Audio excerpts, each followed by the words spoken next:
은혜 받으실 하나님의 말씀은 베드로전서 4장 1절에서 11절까지 말씀입니다. 지난 12월의 마지막 주일에 동일한 본문과 제목으로 첫 번째 말씀 우리가 나누었어요. 만물의 마지막이 가까이 왔으니. 오늘은 그 말씀에 이어서 두 번째 말씀을 나누고자 하는데요.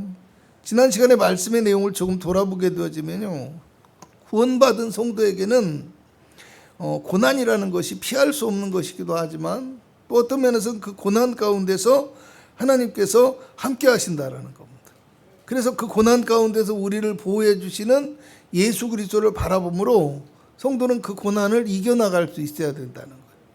그리고 또한 이 고난이 당장은 우리에게 힘들고 어렵게 느껴질 수는 있지만 우리가 고난을 통해서 얻게 되는 어떤 소망과 위로를 통해서 그리스도의 복음의 역사가 우리를 통해서 나타난다는 것을 알아야 된다는 거예요. 그리고 때로는 그 고난을 우리가 능히 감당할 뿐만 아니라 오히려 그리스도의 고난에 우리가 참여하는 것으로 기뻐할 수 있어야 된다라는 말씀을 드렸습니다. 여러분, 무엇보다도 성도는 믿음의 시작이 있으면 그 끝도 있다는 걸 알아야 돼요. 그래서 그것을 알고 주님을 믿고 인내하면서 주님의 오심을 기다리는 소망의 성도가 될 수 있어야 된다는 거예요.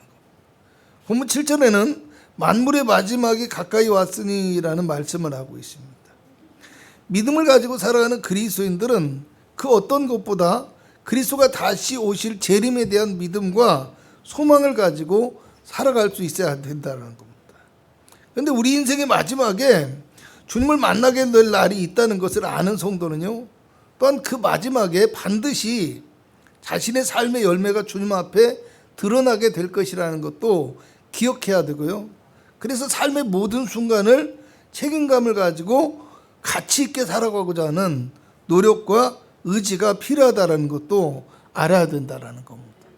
여러분, 그런 측면에서 오늘 본문의 말씀은요, 말세를 살아가는 그리스도인의 삶의 자세와 태도에 대해서 가르쳐주고 있는 내용이라고 할 수 있는데요. 4장 1절을 보면 그리스도께서 이미 육체의 고난을 받으셨으니 너희도 같은 마음으로 갑옷을 삼으라고 말씀합니다. 자, 갑옷을 삼으라 이 말은 무장을 한다는 뜻이에요. 그러니까 같은 마음으로 갑옷을 삼으라 이 말은 그리스도와 같은 마음을 가지고 살아가는 어떤 준비된 마음의 자세와 태도를 우리가 가지고 있어야 된다, 이런 이야기겠죠. 여러분, 왜 우리가 그리스도와 같은 마음을 가지고 살아야 될까요? 그 이유를 1절과 2절에 이어서 말씀을 하는데요. 이는 육체의 고난을 받은 자는 죄를 그쳤으니 그 후로는 다시 사람의 정욕을 따르지 않고 하나님의 뜻을 따라 육체의 남은 때를 살게 하려 함이라고 말씀합니다.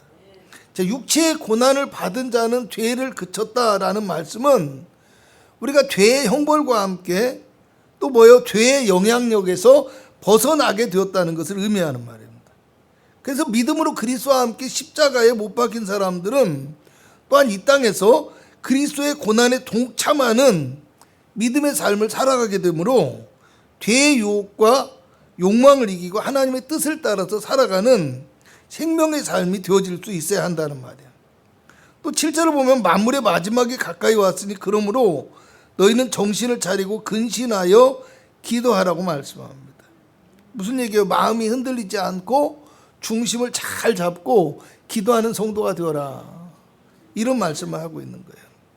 여러분, 만물의 마지막이 가까웠다는 말씀은요, 그리스도인이 하나님의 때를 바라볼 뿐만 아니라 이 하나님의 때를 의식하며 살아가야 된다는 걸 의미하고 있고요. 또 한편으로는 무엇보다도 하나님의 때를 위해서 살아가는 삶이 되어야 된다는 거. 여러분, 제가 제 아내와 함께 가끔 이제 아주 높은 산을 오르내릴 때가 있어요. 아주 가끔이지만. 그런데요, 처음 한두 시간을 갈 때는 제법 걸음을 걸어가도 늘 괜찮다고 하면서 그런 대로 잘 따라옵니다. 근데 물론 괜찮지는 않을 거예요. 힘들 거예요. 근데 힘들어도 아직은 내가 견딜만 하다, 이런 말이에요. 그리고 힘들어도 내가 이 정도는 충분히 할 수 있는 사람이야, 이런 뜻이 되어지겠죠. 그런데 3시간이 지나고 4시간이 지나고 이렇게 되면은요, 어떻게 되겠어요? 점점 힘든 기색이 역력하고요, 걸음도 느려지기 시작하고요, 한숨도 자꾸 나옵니다. 그럼 제가 계속해서 이렇게 말을 하게 되어집니다. 이제 조금만 가면 정상에 도착할 거야. 정상에 도착하면 이제 내리막길이니까 힘이 좀 덜 들 거야. 괜찮을 거야. 그리고 뭐예요? 저기만 넘어서면 이제 힘든 길은 끝이야. 이제 정말 얼마 안 남았어. 계속 그런 말을 해요.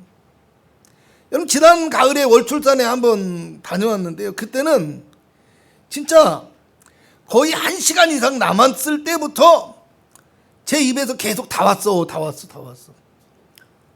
다 왔다는 말을 1시간 넘게 하면서 내려왔던 것 같습니다. 여러분, 다 왔다는 말이 정말 다 왔다는 말이에요. 그러니까 제가 다 왔다고 이야기하는 것은 결국엔 끝났다는 뜻이 아니에요. 이제 힘이 들지 않을 거다, 이 말도 안 해요. 무슨 얘기예요? 다 왔다, 다 왔다 하는 말은 오히려 정신을 다시 차리고 힘을 내서 가야 한다라는 얘기예요. 그잖아요. 만물의 마지막이 다가왔다라는 말도 그런 뜻을 가지고 있다라는 겁니다. 베드로가 만물의 마지막이 다 가까이 왔다라고 성도에게 주시는 이 말씀은 종말의 시간이 다가오고 있다는 것을 우리가 알고, 그래서 하나님의 뜻을 따라서 살아가면서 종말을 향해서 나아가는 성도가 되어야 된다는 겁니다.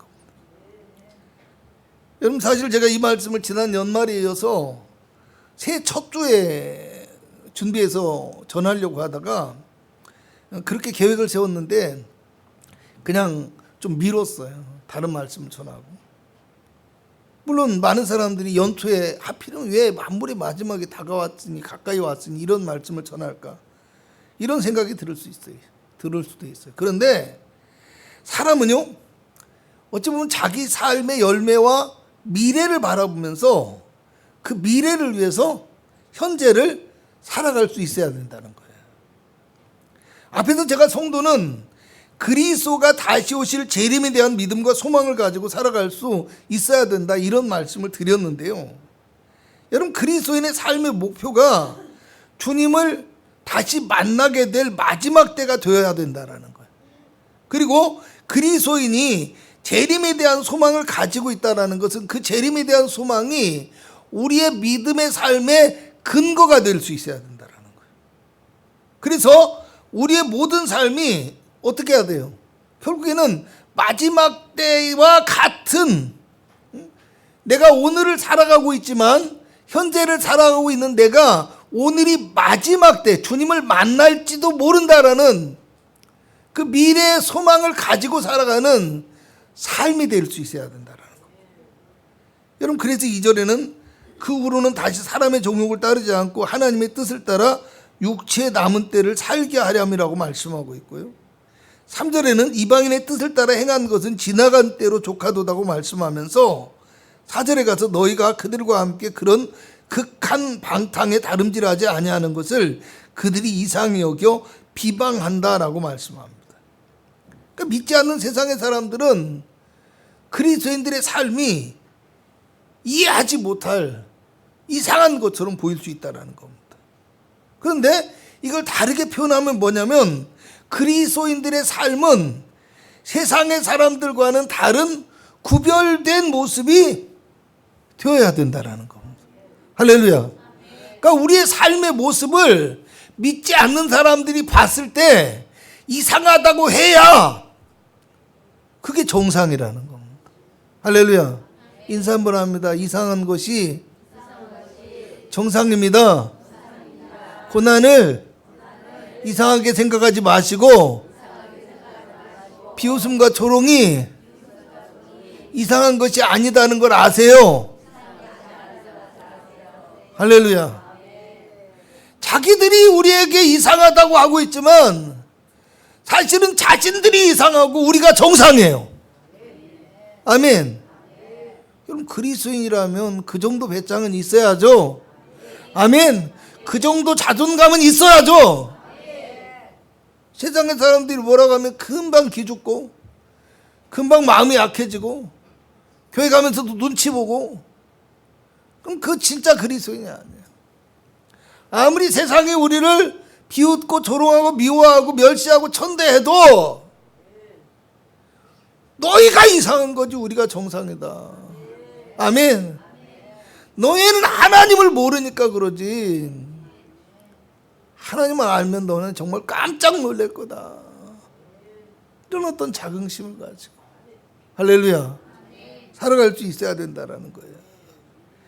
여러분, 그리스도인에게는 그리스도인다운 삶의 모습이 있어야 된다는 말인데요, 요한계시록 19장에 가면 어린 양의 혼인잔치에 대해서 말씀을 하는데 19장 7절에서 8절을 보면요, 어린 양의 혼인 계약이 이르렀고 그의 아내가 자신을 준비하였으므로 그에게 빛나고 깨끗한 세마포 옷을 입도록 허락하셨으니 이 세마포 옷은 성도들의 옳은 행실이로다 라고 말해요. 할렐루야.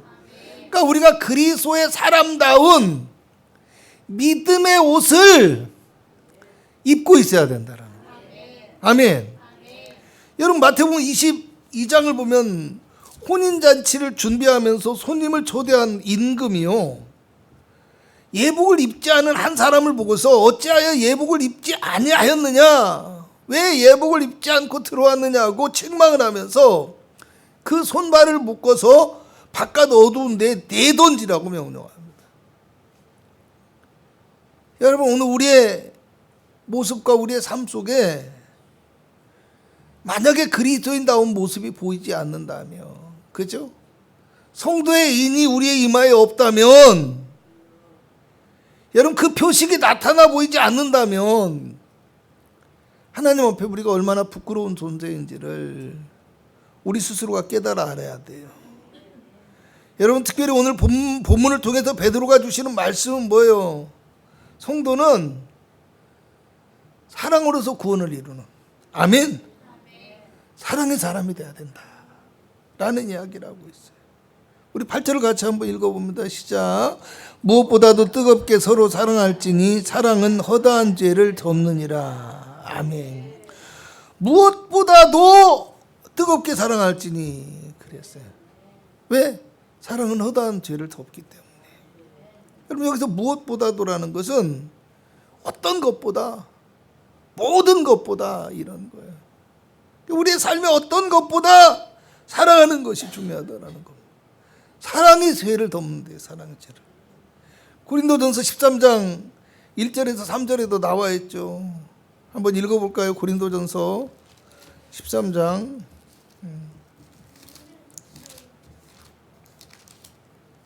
1절에서 3절 같이 읽어봅니다. 시작. 내가 사람의 방언과 천사의 말을 할지라도 사랑이 없으면 소리나는 구리와 울리는 꽹과리가 되고, 내가 예언하는 능력이 있어 모든 비밀과 모든 지식을 알고 또 산을 옮길 만한 모든 믿음이 있을지라도 사랑이 없으면 내가 아무것도 아니요, 내가 내게 있는 모든 것으로 구제하고 또 내 몸을 불사르게 내어줄지라도 사랑이 없으면 내게 아무 유익이 없느니라. 아멘. 13절을 봅니다. 시작. 그런즉 믿음, 소망, 사랑 이 세 가지는 항상 있을 것인데 그 중에 제일은 무엇이라? 사랑이라. 그 중에 제일은 사랑이라. 이게 주님이 우리에게 주시는 말씀이에요. 여러분, 요한일서 3장 14절을 보면 우리는 형제를 사랑함으로 사망에서 옮겨 생명으로 들어간 줄을 알거니와 사랑하지 아니하는 자는 사망에 머물러 있느니라. 할렐루야. 여러분, 우리가 예수 그리스도의 사랑을 받은 자답게 서로 사랑함으로써 그리스도의 제자됨을 인정하게 되어지는 것이고요, 서로 사랑함으로써 세상 속에 예수 그리스도의 십자가와 부활의 복음을 증거할 수 있는 거예요. 아멘. 여러분, 특별히 뜨겁게 사랑하라 이 말은요, 열렬히 사랑한다라는 말도 되지만요, 쉬지 않고 계속해서 연속적인 사랑을 한다라는 거예요. 여러분, 베드로가 그러죠. 예수님께 몇 번씩이나 용서해야 됩니까? 그러니까 하루에 7번이 아니라 70번씩 7번이라도 사랑하라, 용서하라 그러죠. 할렐루야.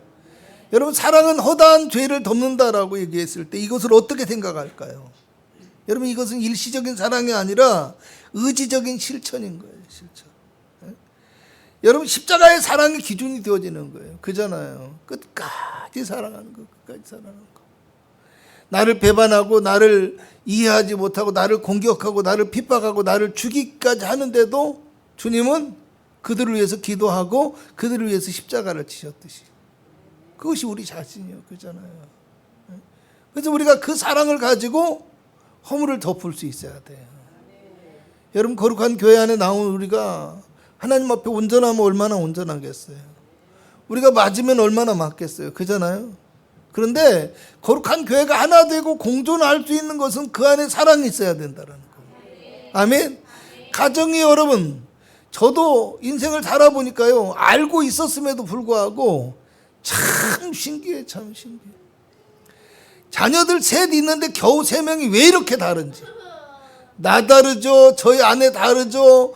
큰애, 작은애, 막내까지 모든 사람이 다 달라요. 모든 사람이. 어디다 맞춰야 될지도 모르겠고요. 어떤 것이 옳은지도 모르겠고요. 각자가 서로의 생각이 옳다고 생각하고 서로의 주관, 서로의 스타일 다 달라요.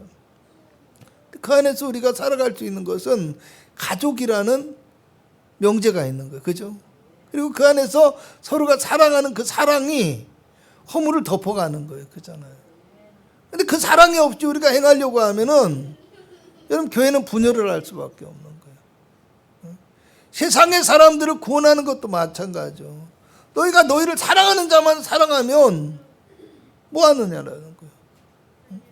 이방인들도 세리도 죄인도 자기를 사랑하는 자에게는 다 사랑한다라는 거예요. 그러니까 예수님의 사랑은 뭐예요? 원수까지도 사랑할 수 있는. 아멘. 한 번만 사랑하고 사랑 줬으니까 그거 알아줘야 돼. 사랑 줬으니까 변해야 돼가 아니라 그 사람이 그리스도를 만날 때까지, 그 사람이 그리스도의 사랑을 깨달아 알 때까지, 그 사람의 영혼이 구원 얻을 때까지 끝까지 사랑할 수 있어야 돼요. 그 사랑이 우리에게 있어야 된다는 겁니다. 말세가 다가올수록 우리가 말세를 바라볼수록 무엇이 목적이어야 돼요? 영혼 구원, 주님의 나라를 준비하고 주님의 복음을 증거하는 것이 우리의 삶의 목적이 돼야 돼요. 아멘. 그래서 우리가 말세를 살아가는 거예요. 아직 멀었다 생각하면 우리가 말세의 삶을 살 수 없어요. 그죠? 그래서 우리가 두 번째로 알아야 될 것이 뭐냐면 청지기적 삶을 살아야 된다는 거. 할렐루야. 어떤 삶을 살아야 된다고요? 자, 9절과 10절을 같이 읽어봅니다. 시작. 서로 대접하기를 원망 없이 하고 각각 은사를 받은 대로 하나님의 여러 가지 은혜를 맡은 선한 청지기같이 서로 봉사하라. 할렐루야. 선한 청지기같이 서로 봉사하라. 이게 말세의 성도들에게 무슨 의미가 있느냐? 오늘 우리가 말세를 살아가는 것처럼 살아가야 될 이유가 무엇이냐? 우리는 하나님의 선한 청지기예요. 하나님께서 우리에게 은혜를 주셨어요. 하나님께서 우리에게 직분을 주셨어요. 청지기의 직분. 어디서 찾아볼까 했더니 누가복음에 가니까 이런 말이 나와요. 주께서 이르시되 지혜 있고 진실한 청지기가 되어 주인에게 그 집 종들을 맡아 때를 따라 양식을 나눠줄 자가 누구냐? 주인이 이를 때 그 종이 그렇게 하는 것을 보면 그 종은 복이 있으리라. 주인이 그 모든 소유를 그에게 맡기리라 라고 얘기를 해요. 그런데 그 반대 이야기를 합니다.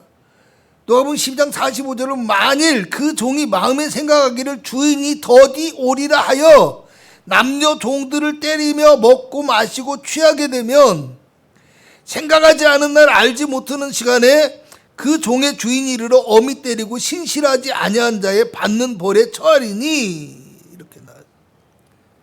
그러니까 뭐예요? 아직 주인이 올 때가 안 됐다 해서 그냥 자기 멋대로 살아가다가 청지기적 사명을 잃어버리고 마음대로 자기 욕망을 위해서 살아가다가 갑자기 주인이 오면 엄한 벌에 처해질 것이라는 거예요. 그 말의 뜻이 뭐예요? 너희 하루하루의 삶이 주인이 오실 수도 있다. 오늘 밤에 주인이 온다라는 생각을 가지고 충실하게 살아가야 된다는 겁니다. 우리 삶이 그렇게 청지기적인 믿음과 삶의 모습이 되기를 주님의 이름으로 축복합니다. 아이고, 이제 한 해가 겨우 2달밖에 안 지났으니까 아직 시간 많았으니까 천천히 성경 읽으면 되지. 나중에 기도하면 되지. 시간 되면 믿음 생활 열심히 하면 되지. 이렇게 해가지고는요, 결코 우리의 신앙이 자랄 수 없어요. 결국 우리는 마지막 이 12월에 가면 어떻게 했어요? 후회만 남는 신앙생활이 되어지는 거예요. 우리의 믿음이 지금 여기서 오늘이 마지막이라는 생각으로, 오늘 내가 주님을 내 안에 모시고 주님과 함께하며 주님의 그 은혜를 구하는 마음으로 오늘이 주님의 날이다.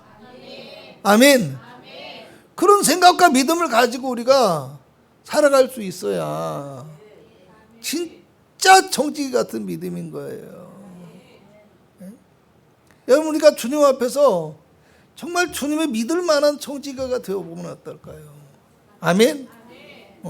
굳이 야 믿음 생활 열심히 해라, 굳이 전도해라, 굳이 봉사하고 헌신해야 된다, 이런 말 하지 않아도 우리 스스로가 늘 주님을 생각하면서 내가 주님의 일을 감당할 수 있어야 되는데 하고 기도하고, 그죠? 늘 말씀 가운데 살아가면서 늘 복음을 전하기 위해서 기회를 노리는 진짜 일꾼다운 모습이 되어진다면 하나님이 우리를 얼마나 기뻐하시고 하나님이 우리를 얼마나 축복하실까. 할렐루야. 여러분, 여기 손님 대접하기를 원망 없이 하라라는 말 하잖아요. 여기를 보면은 선한 청지기 같이 서로 봉사하라는 말 속에도 역시 손님을 대접한다라는 의미가 들어있어요. 청지기라는 말 속에서도 여러분 수건을 들고 식탁에서 봉사하는 것을 의미하고 있어요. 여러분, 청지기라는 것은 우리가 주님을 위해 헌신하는 건데요, 언제나 늘 그렇게 할 수 있어야 돼요. 여러분, 왜 베드로가 이런 이야기를 할까요? 그 시대의 그리스도인들은 로마의 극심한 기독교 박해로 말미암아서 온 나라로 흩어졌어요. 디아스포라라고 하죠. 흩어져 있는 형제들에게, 흩어져 있는 교회들에게 편지를 쓰는데, 문제는 로마 사회에서 쫓겨난 그리스도인들이 갈 곳이 없고 생활의 기반이 없는 거예요. 떠돌면서 그들이 의지하고 그들이 기댈 수 있는 것은 누구밖에 없어요? 같은 믿음을 가진 성도와 교회밖에 없다라는 겁니다. 그러니까 믿음을 가진 성도들의 입장에서는 어떻겠어요? 쉽지 않은 일이라는 겁니다. 쉽지 않은 일. 그죠? 근데 여기 대접하기를 이 말 속에 어떤 의미가 들어있냐면요, 손님을 좋아하고 손님을 환대한다라는 의미가 있어요. 그러니까 내가 봉사하고 내가 헌신하며 주님의 일을 감당할 때 낯짓 부리고 원망하고 불평하고, 또 이 원망과 불평 안에는 인색함이라는 것이 들어있어요. 인색함. 내가 하긴 하는데 늘 인색하고, 이런 모습으로 한다면 그것은 진짜 청지기적인 모습이 아니라는 겁니다. 진실한 청지기, 그죠? 충성된 청지기, 스스로 자발적으로 헌신하며 믿음의 모습을 보일 수 있는 그런 청지기적 사명이 우리에게 있어야 된다. 라는 사실을 기억하시기를 주님의 이름으로 축복합니다. 그 다음에 우리가 어떻게 해야 되겠어요? 11절을 한번 읽어보도록 합니다. 시작. 만일 누가 말하려면 하나님의 말씀을 하는 것 같이 하고 누가 봉사하려면 하나님이 공급하시는 힘으로 하는 것 같이 하라. 이는 범사의 예수 그리스도로 말미암아 하나님이 영광을 받으시게 하려 함이니 그에게 영광과 권능이 세세에 무궁하도록 있느니라. 아멘. 누가 말하려면 하나님이 말씀하는 것 같이 하고 누가 봉사하려면 하나님이 공급하시는 힘으로 하는 것 같이 하라. 우리말 성경에 이렇게 나와 있으니까요, 마치 우리가 그렇게 생각할 수 있어요. 아, 하나님이 하신다라고 고백하고 하나님이 하시는 것처럼 겸손한 모양으로 나를 드러내지 않고 자랑하지 않고 하는 것이다 라고 얘기할 수도 있지만요, 본래의 뜻은 뭐냐면 하나님을 의지하는 거예요. 그러니까 내가 하는 것이 아니라 하나님의 능력으로 행한다라는 것을 우리가 알아야 된다라는 겁니다. 아멘. 하나님의 능력으로. 여러분, 선한 청지기는 주인이 아니에요. 맡은 자예요, 맡은 자. 그러니까 우리가 하나님의 은혜를 맡은 자 같이 하는데, 청지기의 힘은 어디서 나와요? 자신에게서 나오는 게 아니에요. 주인에게서 나온다라는 거. 그렇잖아요, 주인에게서. 그래서 우리가 믿음 안에서 하나님 앞에 살아갈 때 하나님의 능력을 의지하는 거 너무나 중요하다라는 거 아시기를 주님의 이름으로 축복합니다. 그죠?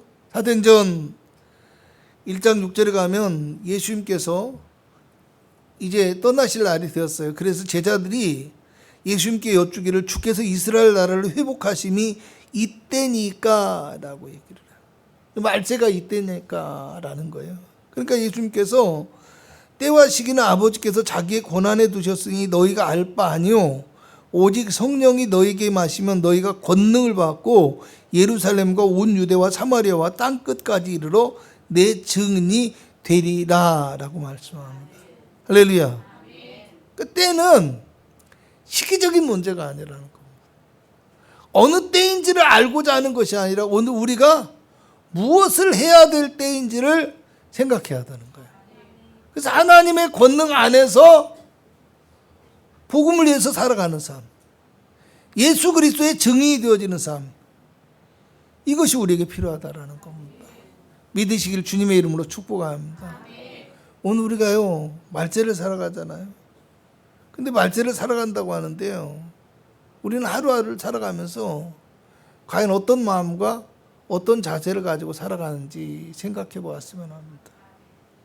여러분, 어찌 보면 우리 하루하루의 삶이 그냥 가볍게만 살아서는 절대 안 된다라는 것을 아시기 바랍니다.